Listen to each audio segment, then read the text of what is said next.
State of Texas versus Katherine Welch. Ma'am, are you Katherine Welch? Yes, Your Honor. And Ms. Welch is here with her attorney, Mr. Gertz. State's attorney is present.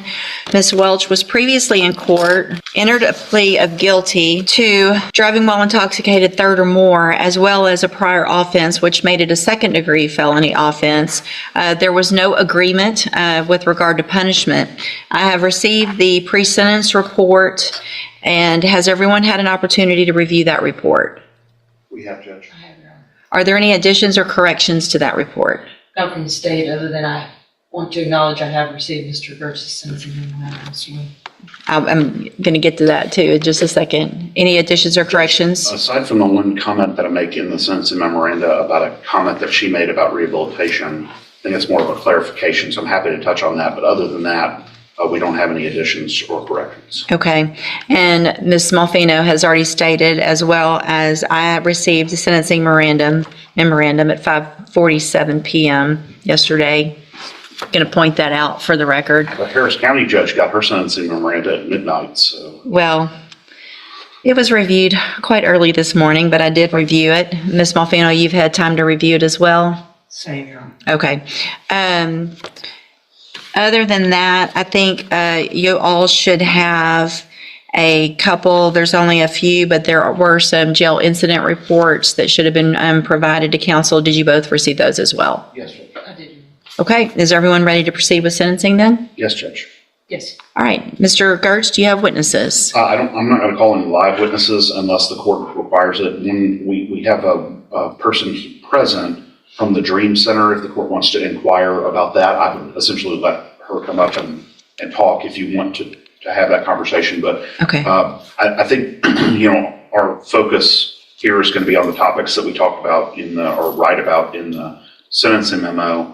And, just sort of allowing, if the court decides to do what we're asking you to do, we are open and welcome to whatever the court requires of her Sure. to enter and successfully complete. We just wanted you to have that option on the table as well. That Okay. is an option that doesn't cost the court anything.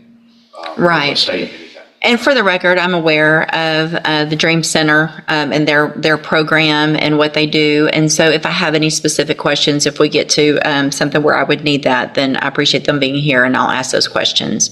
Ms. Malfino, does the state have any witnesses? No, Your Honor. All right, then argument. Judge, I want to, I recognize this is a unique case and a unique ask that we're making here. This is not something small that we're asking for. I have sort of personally taken Katherine on over the last 3+ years, I guess almost 4 years, as a project for me, if that makes any sense. And what I mean by that is I really wanted to put to the test, could this person do everything that I asked her to do to at least get her an opportunity to be here in front of you asking what we're asking for? She exceeded my expectations by doing the 90-day inpatient rehabilitation. And while she was there, she started to explore with her counselors and her therapists there some of the underlying issues that went beyond just physical addiction, but actually had to do with her mental health and some of the things that she's experienced in her life. I'm not going to detail them on the record, but the court is aware of what those things are. Incredibly traumatic events that I think she had repressed and had never really addressed and explored. And so those counselors recommended not just aftercare, but a specific outpatient program to address some of the trauma issues that she's had. She went and checked into that program, stayed for basically a year, and again, did everything we asked her to do. When I told her to go get her own drug patch, I told her to go get her own interlock device. She did all of that. Those records should be attached to the memo. She was successful, has been following the rules, doing everything we've asked her to do. Had been going to AA, had gotten a counselor, actually reached out and befriended the director of the Dream Center to try to figure out what she can do next to sort of commit herself to her sobriety and to fixing the mental health issues that I think stem from the challenges that she faced as a young person. She, sometimes it's easy to look at one side of the ledger, the rap sheet or the criminal history, and think that that defines this person. What I have been fortunate enough to do is to really dig down and get to understand her as a human, and see that all the progress she's made, all the effort she's made, and see what she's done well and all the problems that she's been addressing well. She's obviously very anxious about this day, but we've been looking forward to this day as well to be able to present that. And I want to go down on the bottom of page 2, address what I was talking about in the CSI. So that I'm not saying that this wasn't the words that came out of her mouth, but when she was asked by one of the examiners in the probation report, she felt she needed treatment. She said she didn't feel like she needed treatment. She wasn't opposed either. I want to clarify what we mean by that. And I say this here, but what she would say, I think, is she did 90 days of detox rehab related treatment, has continued aftercare, has continued mental health care. But in terms of going to a program that is specifically targeted at people who are currently using or currently intoxicated, I think she thought that wasn't the direction that would be ideal. She will do whatever you want her to do, but I wanted to explain what that comment means. And so, because a lot of times, as you know, Judge, private rehabilitation programs will just reject you if you've been clean for 3+ years, as she has. And so they just won't even accept you at all. So I think that was just a misunderstanding or a miscommunication between the probation officer and Katherine. But nonetheless, she's willing to do whatever the court chooses here. Additionally, we've been in contact with her current parole officer. They are willing to keep her on parole instead of revoking her, depending on what the court does here. And so that was encouraging as well. I think we had the same kinds of conversations with them about her recovery and about her efforts. And so I think that was an encouraging sign from them. And then finally, Judge, you see, we didn't want to focus too much on support from the community because, again, this isn't just a run-of-the-mill case. This is a different focus. But she is married. She has a family. She recognizes the impact that all of this has had on her family and her relationships, the strain it has put on her husband, both financially and also emotionally. And she accepts responsibility for that and is asking the court to consider this extremely rare position that we're asking the court to take here. Obviously, if the court would like her to address the court, she is happy to do that, or I'm not sure how you want to proceed on that. Okay, thank you. Ms. Malfino? Judge, I don't envy the position that the court is in this morning. I do take very seriously the comments of Mr. Gertz. I take him at his word for that, and I hope that all of those things are true. It's difficult for me as a representative of Jefferson County and the state and the citizens that are on the roads every day to stand up and say I agree with probation, but I don't disagree with the things that Mr. Gertz has said and the information that is in his sentencing memo. To play the other side of the coin, does it suggest that she received the benefit of the doubt already by me waiving the habitual status that she could have been facing based on her number of priors? Does it seem in good conscience that I can say I ignore all of those priors? Absolutely not. But obviously, we have seen that her multiple trips to the penitentiary have resulted in no change of behavior until hopefully now in these last 3 years. And I do sympathize with Ms. Welch as an individual. Again, it's hard for me as a district attorney, assistant district attorney, to say that I concur with the punishment being probation, but I don't, again, disagree with the comments that Mr. Gertz has. We've had multiple conversations about this case. I know he's worked very diligently at it. I don't really no judge, and that's why it's before you, that putting her in prison for 20 years and her getting out in 2 versus an extensive probation period where she can continue the recovery she's been doing is a better option. But again, I don't know what is in the best interest of public safety. Unfortunately, none of us do. So I would defer to the court's wisdom and whatever you think is appropriate based on the volume of information. All right, thank you. Anything else? Would you like to say something, Judge? Your Honor, I just want to say that the past was fueled by drugs and alcohol. I take complete responsibility for that. I did not know from very young when things happened in my life that it could have been, some of it could have been treated and stopped earlier if I had gotten help for my mental health.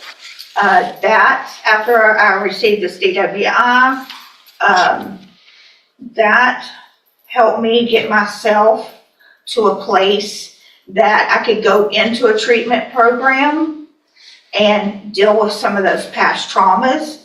In the past, I didn't. I medicated and drank to just forget about the pain, just numb myself out. I didn't know how else to deal with that until when I got on my mental health meds, and I have bipolar, I have PTSD, and my mind back then was very chaotic. And I just want to say, after I had my mental health meds, I was able to go through treatment at Santa Maria in Houston, and that place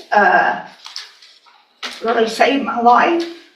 I did extensive 90-day treatment with trauma counselors. It was a trauma-informed community there. And also, when I completed that, I worked an outpatient program, but I still lived on their facility. I went to the sex trafficking and recovery program, and I was in that for about 8 months, where I got the state paid for the counseling for trauma still. And I just worked really hard in that. I got a job while I was in there. And then once that program was over, I moved to a sober living facility in Oxford House in Spring, and I worked there until I felt like I was strong enough to come home and do what I needed to do. And I was in the complete program for right at a year. And I'm sorry, I'm very nervous today, and I know that my past record is, like Ryan said, atrocious. But you know, the things that I had to deal with within myself from when I was a little girl, those are things that you don't go to prison, even in their programs there, that you don't talk about. It's just, you just don't. And I'm asking you, please do not send me back to prison. I want to move forward. I have moved forward in my life, and this year that I've been in jail has given me more time to think and know that I am definitely headed in the right direction. I have a sponsor. I attend AA at home. I had moved on with my life as far as I could with my sobriety. I mean, I knew this charge was out there. And I think I made some good, really good choices with my Mid-County AA friends. They've helped me a lot. And I am open to anything. I will abide by all the rules and do anything that's asked of me. And I think, no, I know now that I'm responsible and capable of taking care of my business and my life. Thank you. So, Ms. Welch, this Ms. Malfino probably said it yet best, and I get this often, and they don't envy my position, and this is the worst part of my job. But I worked hard to get here, and it's my job. Part of my job, it's several things, and it's to look at, obviously defendants and giving chances and things like that, but it also is about making our community safe. And I have to look back. This is the exact moment the courtroom shifts from hope to hard reality. The judge isn't just looking at the progress Katherine made over the last 3 years. She's weighing 10 separate DWI offenses against public safety. And that's the brutal truth of sentencing. Recovery matters, but repeated danger to the community matters too. At what point does compassion stop and accountability have to take over? That's the question hanging over this entire courtroom. Look back, this is your 10th DWI. It's not your 5th. It's not your 8th. It's the 10th. And while I understand the trauma that you went through, that you've been to Safe P 3 times. You've been given opportunities on probation where they were revoked. You've had opportunities while you were on parole to do what you have done now. And while I appreciate what you've done, and I think that's great, and my goal isn't to, to stop any improvement, but I can't, in my opinion, in good faith, go home tonight, look myself in the mirror and say I gave somebody on their 10th DWI, that your last sentence was for 15 years in prison. The one before that was for 10. The one before that, you've gone to another 10 year, back in 09. I mean, this goes back to the 90s. You got a 10-year sentence in 2011. While you're on parole for that one, you get another one, so they give you 15 years, and you get out and you're on parole and you do it again. The fact is, we're just lucky that you haven't killed someone in our community 9 times over, being given opportunities. I just can't do it. I'm going to find that you entered your plea of guilty freely and voluntarily. I'm going to find and your plea of true to the prior offense. I'm going to find sufficient evidence to find you guilty, and at this time find you guilty of driving while intoxicated. And there it is, 18 years. You can feel the weight of that sentence the second it lands. The judge makes it clear this isn't about denying her progress. It's about the fact that 10 DWs represent 10 chances for tragedy that thankfully never became fatalities. It's one of the harshest realities in criminal court. Sometimes redemption comes too late to change the sentence. Do you think the judge made the right call here? Or should probation have still been on the table interview too? Going to sentence you to a term of 18 years in the institutional division of the Texas Department of Corrections. You will receive credit on that sentence for any time that you've been in custody that the law gives you the right to receive. You're going to be handed a trial court certification that shows this was not, well, I guess there was an agreement because the waiver of the enhancement, which could have been a 25 to life, as Mr. Gertz said. So I'm going to hand you the certification that shows this was an agreement. You've waived your right to appeal. I'm also handing you a written admonishment regarding your ineligibility to possess a firearm or ammunition. Possession, because of the judgment entered against you, you're ineligible under Texas law to possess a firearm or ammunition. Possession of a firearm or ammunition could lead to charges against you. You should read the written admonishment I provide you. If you have any questions about that, you can talk to Mr. Gertz. And Ms. Welch, I take no pleasure in this. What makes this moment so powerful is the judge's honesty. I take no pleasure in this. That matters. This wasn't a cold, emotionless decision. It was a judge balancing empathy against responsibility. She recognized the addiction, the trauma, and the effort, but she also had to protect every driver on those roads. Justice in cases like this is never clean, never simple, and never painless. This is extremely difficult for me. I understand to some extent addiction, and I understand that you are on a better path. However, There have been plenty of opportunities in the past where you were on a better path and you got back out and you got back on our roads again. And so, good luck to you, ma'am. Thank you, Mr. Gertz and Ms. Malfino. Court will be adjourned.